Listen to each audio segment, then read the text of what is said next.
Bueno, buenas tardes, Arratsaldeon. Gracias por venir a escuchar a uno de Tudela que le ha dado por escribir. Que, bueno, para mí es muy grato estar en Cintónico porque no pude presentar ni el primero ni el segundo. Porque el primero porque había pandemia y no lo pude presentar más que en 2 o 3 sitios y no se podían hacer reuniones y todo aquello. Y el segundo porque fue muy rápido y no hubo forma de... que fue mi primera novela. Bueno, os cuento un poco, antes de hablar del libro que vengo a presentar hoy, que es El Chef, os cuento un poco cuál ha sido la trayectoria y por qué empecé a escribir. Escribir, en teoría, bueno, en teoría siempre he escrito, pero lo que es ponerme a escribir, de publicar y tal, pues no lo había hecho nunca. Y fue a raíz del COVID, en pandemia, cuando nos confinaron, pues empecé en Facebook a colgar un día tras otro pues un cuento, ¿no? Un cuento que salía, y bueno, a los 25 cuentos había un montón de gente que me decía, en privado me decía, esto lo tienes que publicar, no sé qué. Bueno, pues la gente se reía, nos reíamos todos porque eran tiempos complicados, aquellos del COVID, y bueno, pues la gente, a mí me gustó aquella historia y al final aparecieron 50 cuentos, y de los 50 cuentos, pues al final hicimos este primero, que es Los cuentos del confinamiento, que es un esto muy costumbrista, es decir, que es un libro de cuentos muy de aquí, de Tudela especialmente, sale de Murchante, sale Mi familia, salen amigos, sale un poco de todo, ¿no? Sale algo de historia. Bueno, pues un poco va de todo esto, ¿no? Y ahí fue ya cuando me lancé. Y aquello que me lancé a escribir y empecé a darle vueltas porque algunas cosas ya tenía escritas, ¿no? Y fue cuando ya me decidí a decir, bueno, voy a lanzarme a hacer la primera novela. Y aunque tenía, y sigo teniendo, varios proyectos, aparte de este que es el último, y lo sigo teniendo, repito, empecé a trabajar el segundo libro, la primera novela, que es El Triángulo de las Bardenas. El Triángulo de las Bardenas lo podéis conseguir en cualquier librería, igual que el último, pero el del Triángulo de las Bardenas, si os interesa, es un relato de ciencia. Bueno, mi literatura, hablando así a nivel global, es surrealismo mágico. Gabriel García Márquez hablaba de realismo mágico, ¿no? Tengo un amigo que se llama Carlos Puebla que dice, tú no escribes realismo mágico, tú escribes surrealismo mágico. Entonces me ha gustado ese detalle y siempre digo eso, ¿no? Surrealismo mágico. Entonces el segundo libro, la primera novela, es una novela que lo que hago es introducir una nave extraterrestre en las Bardenas. Vienen del planeta Kron, 18 millones de años luz, y lo que hago es meter una nave extraterrestre y a partir de ahí empieza una gran película, porque es un guión de película, surrealista, pero es un guión de película en el que la comandante Sira, que es una señora, una chavala de 18 años, muy alta, rubia y tal, que aparece ahí en la Bardena, pues ya se mete, es como los humanos, ¿no? Y empieza a convivir en Tudela, empieza a conocer gente, y de ahí saldrá pues unas aventuras que le llevarán. La novela está basada en tiempo de entreguerras, entre 1920 y 1950 y algo. Por medio están la Primera Guerra Mundial, la Segunda Guerra Mundial, y por medio también la Guerra Civil, ¿no? Entonces, todo este tipo de historias se entremezclan. Hay muchos escenarios, aparte de Tudela, está Madrid, está Barcelona, está París, está Nueva York, bueno, se van moviendo por ahí. Y la Bardena, claro, las Bardenas, y bueno, pues fue mi primera locura, esa novela, y bueno, ahí está, y cuando me libere seguramente cuando me libere de los acuerdos con las editoriales, igual la reescribo otra vez dentro de 2 o 3 años, porque yo creo que puedo hacer cosas. Bueno, es que sepáis que se la tenéis en librerías. Y la segunda novela que he escrito, el tercer libro, El Chef. Bueno, deciros una cosa. No he podido traer, os lo digo, no he podido traer libros. Os pido perdón porque si alguien quería coger hoy libros, he traído 2 libros. Uno lo tenía reservado ya, que lo tenía de antes, y es que hasta el viernes no me llegan libros. Y os voy a explicar por qué. Porque la editorial es de Málaga y la imprenta la tienen en Málaga. Entonces tuvieron ellos la mala suerte de que les entró el DANA el miércoles pasado, cuando les entró y arrasó la parte de abajo. Entonces, la partida de libros que me tenían que haber llegado quedó totalmente deteriorada. Entonces, esta mañana he hablado con ellos y me han dicho que hasta el viernes no me llegan. Entonces, que sepáis, bueno, pues que llevo una semana, que no hay forma de que en las librerías aparezca, y en las presentaciones el jueves tengo en Ribaforada y no voy a poder llevar. Y espero, me han dicho que el viernes ya me llegan, y tengo en Pamplona, y en Pamplona llegarán. Bueno, que sepáis que de todas formas en las librerías, y si alguien quiere que se lo firme yo, con que me aviséis o lo que sea, o le decís a Ana tiene mi teléfono, yo vengo aquí, aunque lo compréis en una librería, y os lo firmo y os lo dedico, o sea que no tenéis ningún problema, por lo menos a los que habéis estado aquí, y a las que habéis estado aquí. Bueno, pues quitando este paréntesis que lo tenía que decir, el libro, la novela El Chef. ¿Qué es El Chef? Bueno, El Chef es una novela que nace en un contexto muy cercano. Bueno, el protagonista, el chef, que de nombre es Carlos, en principio nace en París, porque es el nieto de una republicana que se tiene que exiliar, una republicana Rivera, que no os voy a contar el spoiler de todo el libro, pero ya sabéis que en 1936 pues la represión se hizo mella en la mayoría de los pueblos de la Ribera, y muchos riberos tuvieron que salir del exilio, los que no murieron, ¿verdad? Bueno, pues una de las mujeres que salió, María, bueno, ya he dicho un spoiler, María, que es la madre la abuela, perdón, del chef, estará en París, ¿no? Y de ahí él nacerá el mismo día que murió Franco, el 20 de noviembre de 1975 murió Franco. Pues el mismo día nació Carlos, casi como una premonición de lo que iba a ser esta novela, ¿no? Pues a partir del nacimiento de Carlos, ellos vendrán enseguida, la madre de Carlos, que es madre soltera, vendrá a la Ribera, a un pueblito que no voy a decir el nombre, si compráis el libro lo leeréis y veréis qué pueblo es, y a partir de ahí nace la historia de Carlos. Carlos es un adolescente que va a estudiar en la Ribera, bueno, acabará en un seminario también, etcétera, etcétera, y acabará, bueno, la familia montará un pequeño negocio familiar de vinos, en Murchante concretamente, Vino Suyate, para la Murchantina de la calle La Plana que está ahí, y bueno, y a partir de ahí pues empezará su historia a meterse en el mundo de la cocina, abandonará la enología, la bodega, y se meterá en el mundo de la cocina, y esto le llevará pues al Basque Culinaricente, etcétera. Pero en toda esa fase, Carlos lo que hace es enamorarse, se va a enamorar, y se va a enamorar no precisamente aquí al lado, sino que se va a enamorar en Viena, de una chica de Cataluña. Y ese amor, que es el amor que va a tener durante bastantes años, de repente se romperá, porque es un amor muy especial, es un amor a la distancia, ¿no? Pero es un amor que se mantiene, tienen encuentros y tal. Y ese amor no solamente le rompe el corazón, sino que también le lleva a introducirse en una red de espionaje y de contraespionaje a nivel europeo y a nivel internacional. Ahí es donde entrará Carlos, y es entrar en esa dinámica, y la ruptura que ha tenido con su primer gran amor, pues le llevará a entrar en un mundo de seducción y de alcobas con señoras de alto poder en la esfera de la gobernanza del Estado español, de España, y al mismo tiempo entrará también en la Casa Real como espía, ¿eh?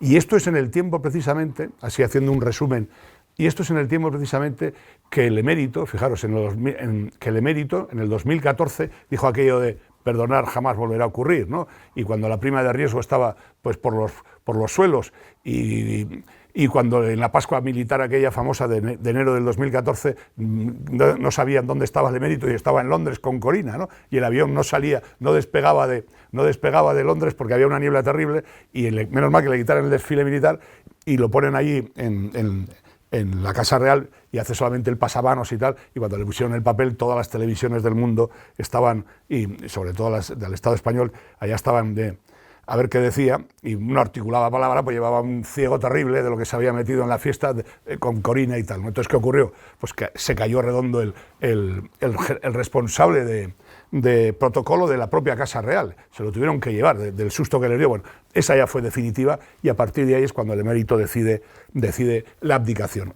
En ese contexto es donde Carlos, el protagonista, está dentro de la Casa Real. ¿Qué ocurre? Que está conociendo a todas esas señoras tan importantes y tal, que son precisamente, en muchos de los casos, gente muy conectada con el propio emérito y con la propia Casa Real. Cuando Bárbara Rey empezó a sacar todos los audios y todos los vídeos la editorial me dijo, Santiago, hay que sacar esto rápido, estamos en la ola, esto podemos vender mucho. Y digo, ¿qué pasa? Y me dice, que Bárbara Rey, es que esta novela, yo no sabía que Bárbara Rey iba a sacar estas cosas, ¿verdad? Pues es que esta novela entra un poco también en todo lo que ocurrió en ese tiempo, ¿no? En el tiempo de que decide el emérito que va a abdicar porque tiene muchas presiones dentro de lo que es el establishment, la gente que controla verdaderamente el Estado español, ¿no? Aparte de quién preside o quién es el rey o quién es el presidente del gobierno. Hay una gente por debajo que es la que verdaderamente manda y la que verdaderamente tiene. Y ahí es donde se mete el protagonista, Carlos. Carlos está no con ellos, sino con ellas. Bueno, en algunos casos ellas tienen más capacidad o más poder incluso que sus propios maridos o que sus propios familiares, porque son familias muy importantes, y no solamente de España, sino que también habrá señoras que estarán en la alcoba con Carlos, que no son ni españolas, sino que son a nivel internacional y que tienen mucho poder. Bueno, pues en este contexto va a ocurrir todo esto, y al mismo tiempo que esto va ocurriendo y que él se mete en ese nivel de seducción y que va ocurriendo todo lo que es la caída del emérito, pues lo que va a ocurrir es que él va a buscar su objetivo, que es salir ya, porque él se ve que se ha convertido ya no en un seductor, sino en un gigoló, y entonces decide que tiene que salir de la Casa Real y quiere su objetivo, que es montar un restaurante, un gran restaurante en Madrid, que al final lo conseguirá, y al final lo que va a ocurrir es, el protagonista es una lucha entre el amor y el desamor, es una lucha entre la libertad y el estar agarrado, primero por la red de espionaje en la que se ha metido, y luego también por las garras del poder, ¿no? de esas mujeres que lo tienen ahí y que por su capacidad amatoria y de seducción no la quieren soltar. Él, cuando ya se ve libre, cuando sale de Casa Real y entra y monta ese restaurante, pues tampoco ve que ha conseguido la felicidad, y a partir de ese momento va a buscar, tendrá un golpe que no os lo voy a decir, ocurrirá algo fuerte. Mira que, bueno, está la televisión además, la editorial, si estuviera ahora me diría, pero no cuentes todo el libro, siempre me dicen lo mismo. Bueno, yo cuento por encima, ¿no? Y luego lo que va a ocurrir es que el desenlace final, pues que a mí me gusta mucho, y es que el restaurante quedará en un segundo término, y él se lanzará a la búsqueda de la felicidad, a la búsqueda del amor o del poliamor, porque el final es muy así. Y bueno, esa es, digamos, un resumen así muy rápido de más o menos dónde se maneja en la novela, ¿no? Es una novela que se lee muy rápido. Es una novela que es una metáfora de lo que fue la transición política, es decir, de que todo fue muy bonito con la muerte del dictador, pero luego la realidad fue que no fue tan bonito y que las cosas no fueron como al principio, esas sensaciones de esperanza y libertad y de cambio verdadero. El régimen no cambiaba mucho y la cosa se hizo muy, muy tarde y de aquellas maneras. Bueno, esto es una metáfora, ¿no? Y es muy real, es de hace 10 años. Es una metáfora de lo que fue la transición política encarnado en un... Y luego, por supuesto, tiene otra lectura, que es la lectura política del tema, ¿no? Y sobre todo también la de la vida y la pasión y la seducción de este hombre. Hay momentos de literatura erótica, aviso, para que nadie se escandalice, es literatura erótica en muchos momentos, porque este hombre es un gran seductor. Y luego pues hay que leer mucho en entre líneas, se lee rápido, y hay gente que cuando se lo ha leído me dice, pero me lo tengo que leer otra vez, porque dices tantas cosas. Y digo, sí. Pero bueno, yo personalmente estoy muy contento, son 390 páginas, para mí sé que hay un nivel por encima a lo que he escrito hasta ahora, no es porque lo diga yo, sino porque lo dice la gente que entiende más que yo y que sabe más que yo de esto del arte de escribir.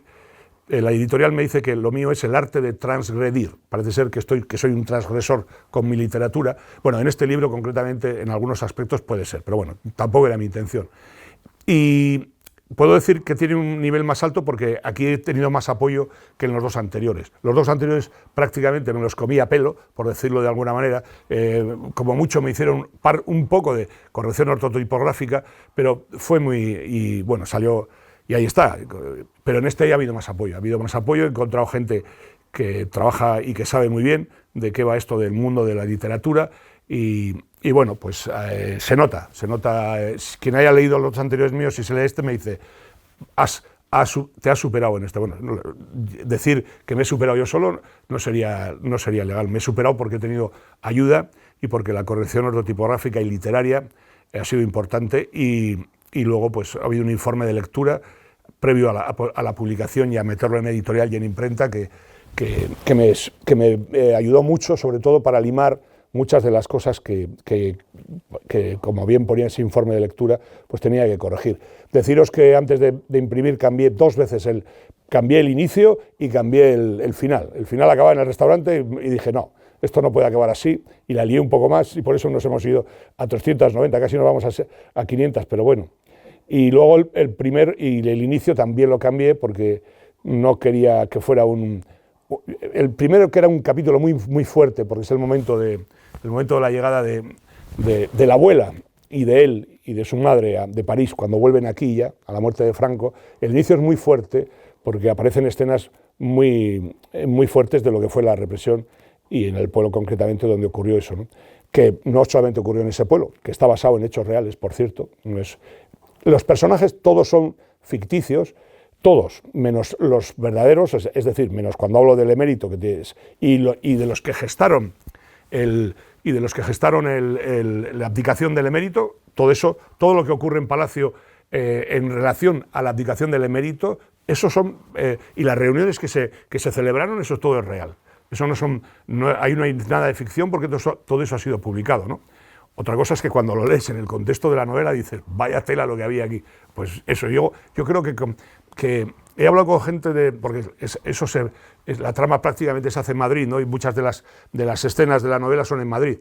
Y gente de Madrid con la que tengo relación, que lo han leído, ha habido unas 10 personas que leyeron el libro antes de salir publicado, me decían que te quedas corto. Es decir, cuando crees que, eso del arte de transgredir, cuando crees que has llegado al centro y al culmen de la trama, pues no, siempre nos quedamos cortos. Y es que en ese momento apareció Bárbara Rey y dije yo, joder, que sí me he quedado corto. Esto es mucho más fuerte de lo que yo parecía, ¿no? Bueno, pues un poco este es el tema. No sé si me dejó algo. Bueno, yo creo que esto es, a grosso modo, la presentación del libro. Y no sé, si queréis hacer algo me dejaré seguro. Luego, cuando baje a Tudela en el camino, cogeré el coche y no les he contado esta historia, seguro. Bueno, pues que sepáis que esta es un poco Bueno, que deciros así a modo de resumen pequeño. Empezamos el 4 de noviembre, presentamos en Tudela, en el Hotel Aire Bardenas, luego en la biblioteca, y hemos estado ya en Murchante también, y hemos estado en Pamplona ya he estado 2 veces, y esta semana pasada he estado en Guipúzcoa, en Zumárraga, en Rentería, en Mondragón, Arrasate, en Pamplona, y esta semana empezamos aquí, y mañana íbamos a ir a Villafranca, pero falló un tema y no se ha podido. El jueves voy a Ribaforada y el viernes vuelvo a subir otra vez a Pamplona, a Geltoki, la antigua estación de autobuses. Y luego ya empezamos otra vez en la Ribera. Empezamos Cabanillas, Corella, Cascante, Fustiñana, bueno, prácticamente. Y el último sábado, el 30, voy a la Villa de Urroz, a la Feria del Libro, que ya sabéis que Urroz es el pueblo de los libros de Navarra, la Villa del Libro. Pues voy a la feria y a la 1:30 a la carpa central presento el libro. Y luego seguimos hasta el 19 de diciembre. Tengo de momento todo el mes de diciembre de presentaciones. Voy a Álava, algún pueblo también, y luego pues sigo en Navarra. Y es que últimamente están llamándome gente para ir a más sitios. Yo os lo repito, se lee rápido. Hay gente que se lo está leyendo en 2 o 3 días, que se enganchan y eso. Y bueno, es muy fácil y muy divertido. Yo lo que escribo es para que la gente se lo pase bien y eso.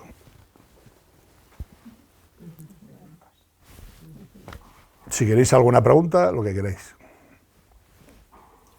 En toda la trama que has desarrollado, me parece muy corto de páginas, ¿no?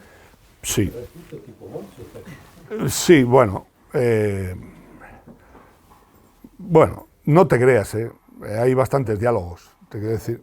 Daba para una trilogía. Sí, también. Y el primero, y la primera novela que escribí también, sí, sí. Es que, sí, si lo alargo me daría para 2 libros más.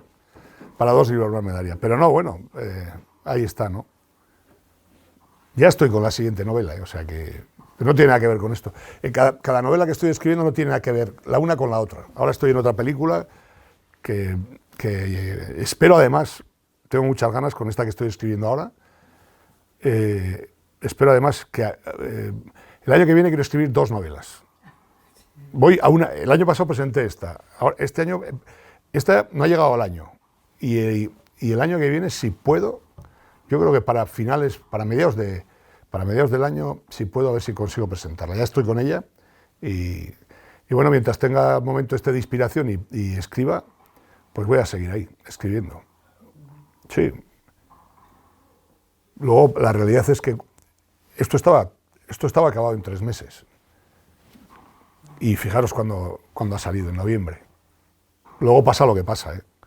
Luego empieza toda la película, empieza todo el mundo, que la gente se lo lee y eso se va retrasando y al final, pues, lo que tú pensabas que iba a salir en septiembre, pues acaba saliendo en noviembre. Pero bueno, no está mal porque yo lo que estoy es aprendiendo a conocer al mundo de las editoriales, a conocer el mundo a los libreros y a las libreras y a conocer también a la gente en el mundo ¿no? Que está muy bien, que es un mundo apasionante. Y yo, como soy autodidacta, yo colgué los estudios en BUP. Te quiero decir que yo no soy un tipo que tenga ningún tipo de doctorado ni nada. Yo aprendo, siempre me ha gustado leer y escribir y eso es lo que hago. Contar lo que me sale y sobre todo lo que tengo es que mientras tengas lo bonito, que tengo imaginación. Entonces a mis personajes, eso tengo que cuidar bastante. Los personajes, porque en los cuido un poco más, pero los tengo que cuidar más. Que a veces la gente se tiene que imaginar mucho los personajes y ahora me han dicho que tengo que paralizarme y describe más al personaje. Si no, la gente se lo leen 3 personas y cada uno cree que el personaje, uno se crea que es rubio, el otro que es moreno, no sé qué. Bueno, pues eso lo tengo que hacer. Parece ser que tengo que decirle a la gente que el personaje, y a mí no me gusta, pero bueno, pero yo como me lo imagino, digo, ya, tú te lo imaginas, pero la gente luego tiene que darle vueltas.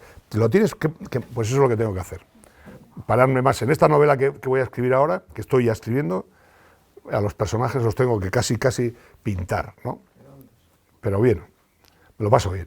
¿Y esas historias que nos contabas cuando enseñabas tú de esta manera tan original, ¿no has pensado también en ponerlas en el libro?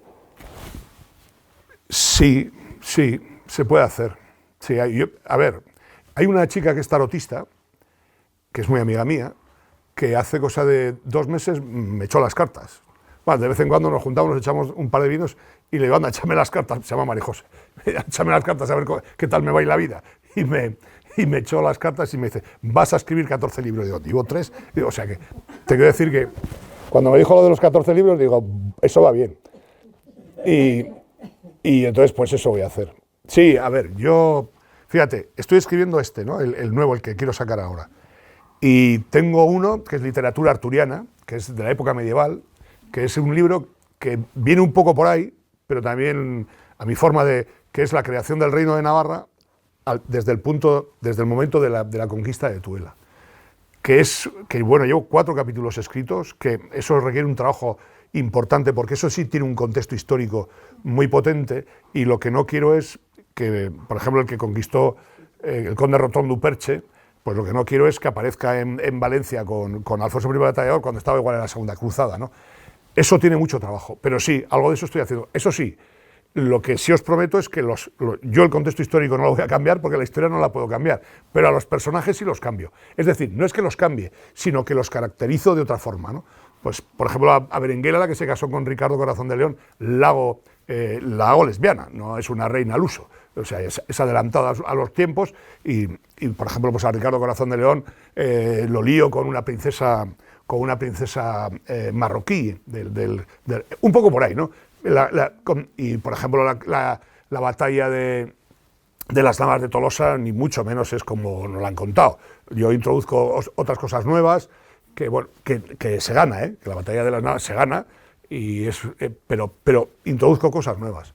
¿Para qué? Pues para que sea divertido, y para que la gente, quien quiera aprender de historia, que se vaya a la universidad o que se compre libros de historia. Yo prefiero hacer libros que, aunque sean de historia o noveladas, pero que sean, no sé, que tengan ese punto de humor o que tengan ese punto de decir, bueno, me lo he pasado bien, ¿no? Y encima he aprendido algo, ¿no? Porque yo aprendo cada vez que escribo un libro.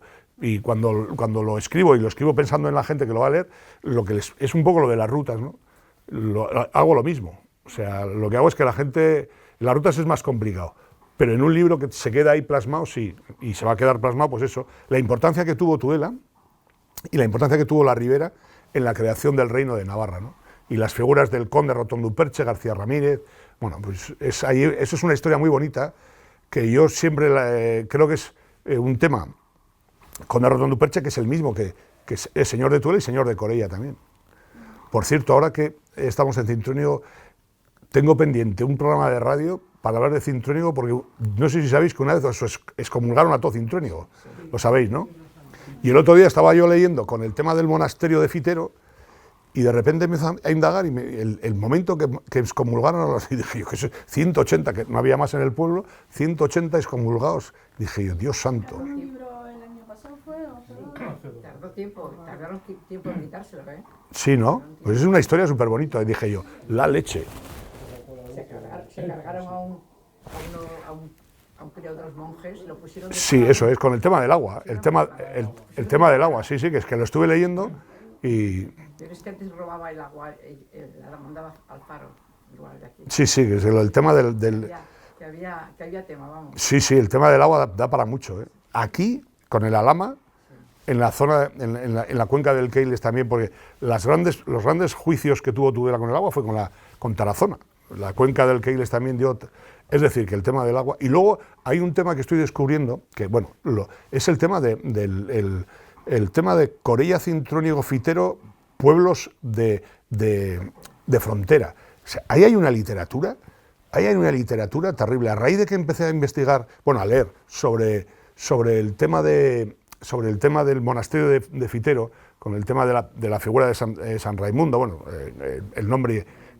Eso es, empecé y dije, pues aquí hay literatura, y luego Corella igual también, diciendo, o sea, pueblos que van a ser claves hasta que se trasladan las mugas, las fronteras, arriba, ¿no? Al Bactán, porque, bueno, pues que yo creo, bueno, me imagino que aquí conoceréis y que habrá ya literatura.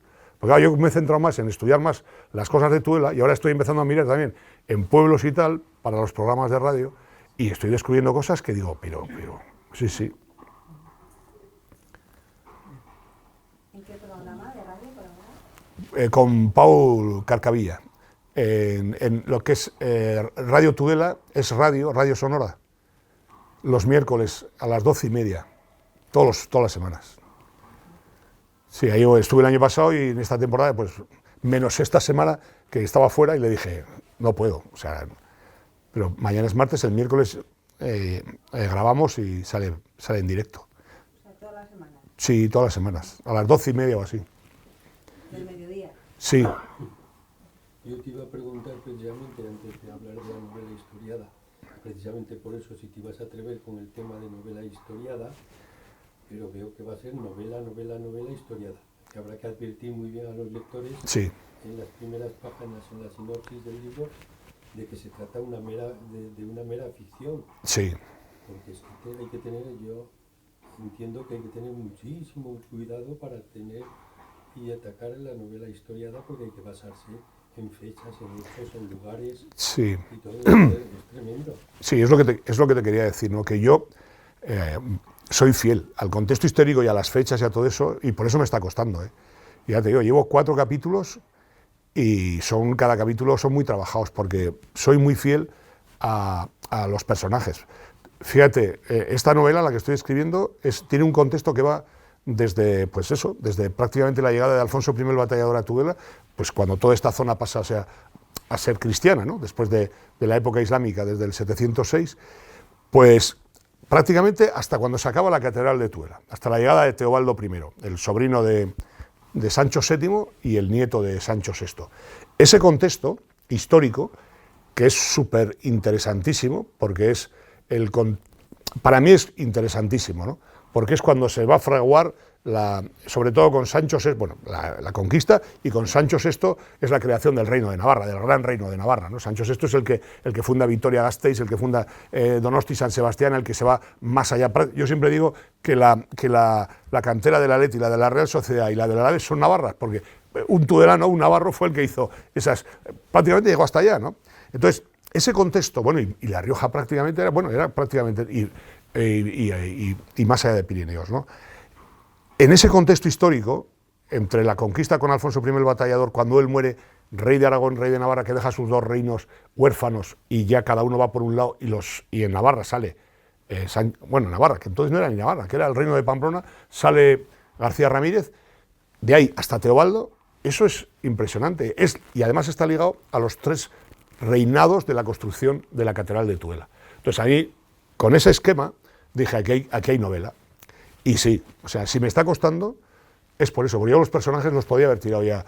Yo los personajes los tengo, pero dije, voy a alargar, y a ver, y no solamente eso, sino que dije, voy a meter un enigma por medio, que no lo voy a decir, porque sea spoiler, porque igual lo cambio dentro de 2 meses o el año que viene, porque es que la tengo aparcada, de vez en cuando me meto, y me da miedo meterme, cuando acabe esta que estoy escribiendo ahora, así que fíjate, aparecerá Leonor de Aquitania y claro, Leonor de Plantagenet, claro, y Alfonso VIII por rebote, ¿no? Sí. Es que esa es la historia, fíjate. Y el retablo de Aralar. El retablo de Aralar, que muy poca gente, bueno, yo creo que ya es conocido, es el regalo de Ricardo Corazón de León a Berenguela, a la hermana de Sancho VII el Fuerte, ¿no? Bueno, más que el regalo es la dote o el compromiso de boda, ¿no? La dote que se lleva de Navarra a Inglaterra, ¿no? No, luego vuelve. No, el retablo de Aralar es, que no es retablo de Aralar, bueno, si ahora sí es retablo de Aralar, pero es el regalo que le haces, que le pide Sancho VI, el padre, a Leonor para que su hijo haga eso. ¿Por qué? Porque Ricardo Corazón de León estaba prometido a la hermana de Felipe el francés, de Felipe Augusto. Entonces, ¿qué ocurre? Que Sancho VI le dice a Leonor, tu hijo se tiene que comprometer, ya no vale que me lo cuentes a mí, porque al final es un matrimonio de Estado entre Inglaterra y Navarra. Y entonces Ricardo Corazón de León le regala ese retablo que es la historia de los Plantagenet, desde Enrique I, etcétera, y eso es lo que está en San Miguel de Aralar, ¿no? En el monasterio. Es el que robaron, ¿no? Eso es, el que robó Eric el belga, que tuvo que intervenir la Iglesia. Fijaros si es importante ese retablo, que la Iglesia tuvo que poner en marcha todo el sistema de espionaje y contraespionaje para que eso volviera. O sea, se negoció en bambalinas por muchos sitios. Pues eso, entonces claro, aparecen en los Plantagenet, aparecen la mujer Leonor de Aquitania, todo el viaje de Berenguela hasta que se casa con Ricardo Corazón de León, lo diré, se me ha ido ahora, cuando se casan en la isla esta, en Grecia, no es Grecia. Italia. En una isla de Italia se casa, sigue por toda Europa. No, se embarcan en Sicilia, y allí estaba esperando Felipe Augusto, el francés, y estaba Ricardo Corazón de León, y aparece Leonor de Aquitania con Berenguela, con la hermana de Ricardo, y ahí se embarcan. Y es cuando Felipe le dice a Ricardo, ¿y esta quién es? Y le dice, esta es con la que me voy a casar, porque me la ha dicho mi madre. Y dice, ¿cómo? Mi madre manda mucho. Y a partir de ese momento hacen los viajes. Bueno, ahí se enfadó el francés, que decían que era amante de Ricardo Corazón de León, se enfadó el francés y se fue por otro lado, porque estaban en las cruzadas, estaban en la tercera cruzada, si no me equivoco, o la tercera cruzada.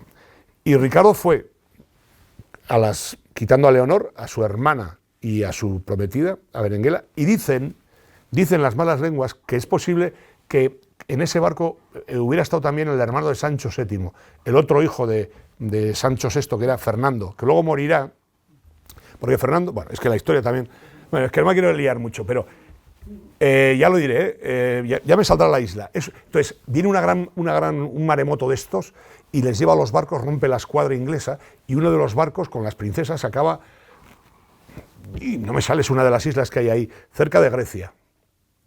Cerca de Grecia. ¿Chipre? Sí, Chipre. Sí, pero es que... Que se casan por el camino, pero Ricardo se ha ido a otro lado y de repente el gobernador de la isla, creo que es Chipre, las retiene, y bueno, Ricardo tiene que venir, y Leonor estaba también, sí, las libera y tal igual, y ahí es cuando Leonor le dice a Ricardo Corazón de León, le dice, se acabó, tú te casas aquí. Y se casan, ya me saldrá. Y se casan ahí, y ahí está, ahí es donde se casan, en una isla, y luego de ahí se fueron ya a Palestina, y en Palestina ya siguió la cruzada y ya me saldrá. Es un... Malta. No es Malta, no. Yo creo que es Chipre, y el pueblo es muy famoso. Bueno, es igual, ya me saldrá. A veces tengo estos blancos. Pero sí, en resumidas cuentas, hay que ser muy estricto en la novela histórica porque ya te digo, yo en una de estas metía al conde Rotón du Perche, el conquistador de Tudela, lo metí en íntimo amigo de Gastón de Foix y de Alfonso I, que era primo de Alfonso I, lo meto de repente en la campaña almorávide, cerca de Almería y por ahí, y al rato, hablando con uno y no sé qué, un chico de Tudela, bueno, él es de Leiza, pero que ha estudiado mucho sobre el tema de Alar y tal, y mirando un poco, digo, pero si no lo puedo meter aquí, si es que este tipo estaba en la Segunda Cruzada en aquel momento, porque había viajado mucho, había viajado Tudela, era el señor de Tudela, se lo había dado Alfonso I el Batallador. Tengo que decir que sí, que es que hay que ser muy estrictos en eso. Aun siendo muy consciente de esto, se pueden cometer muchos cazapos inconscientemente. Sí. Historiadores que han metido cada chato. También, pero Increíble, no ¿verdad? mucho. O sea, entre un historiador y otro puede haber historias que no tienen nada que ver una con la otra. A mí me... En los Banincasi, Carlos. Aurel Salidores. Sí. Sí. No, solamente le encontré un gazapillo, pero se lo dije a Ana, pero se lo decimos lo que había. Que cuando se marchó uno de los hijos de Arnedo hacia Tudela, durante el camino, iba comiendo de los frutos que había por el campo. Y combinó comiendo frutos de un fruto que no existía en los meses que él andaba por ahí. Ajá. Me parece una tontada, pero... No. Hasta eso hay que... Sí. Yo te puedo decir que yo he metido algún gazapo en alguno de mis libros y hay gente que, sobre todo en los dos primeros más, que en este ya no ha ido tantos. Y la gente te los pilla y luego te lo cuenta y digo, sí, ya lo sé. No, pero es que hay que... A mí, por ejemplo, en este me ha bailado en la edad de un personaje, me ha bailado, que lo pongo y tal, me ha bailado un año, y se me acercó uno de Tula hace unas semanas, ¿sabes que le has dado un año de más a este? Que es imposible, si había nacido, no sé qué, digo, Dios santo, y es verdad. Tengo que decir que de estas hay, y hay que estar muy... Bueno, pues... Cuento un poquito. Sí. Creo que todavía es pronto, me permito contar un poquito. Yo he hecho un pinito, nada, de un trabajillo de historia de la fachada de Santo Domingo de Soria, en la cual entra Plantagenet y Alfonso VIII, otra vez de Santo Domingo de Silos, y en lo poquito, que era solamente 2 o 3 páginas, me di cuenta de la dificultad que entraña el atenerte un poco, aunque sea una novelilla o un relatillo de nada, lo que cuesta no sacar a los personajes de su fecha y de su contexto. Sí, es que... Muchísimo, lindo. No, yo en principio, yo no lo saco, yo lo que hago es... darles vida, ¿no? Es decir, la que ya sabemos, ya la sabemos. Pues la batalla número 7, allí estaba Alfonso I el Batallador, Gastón de Foix, su hermano, el conde Rotón du Perche, García Ramírez, que en aquel tiempo era él. Claro, eso ya lo sabemos.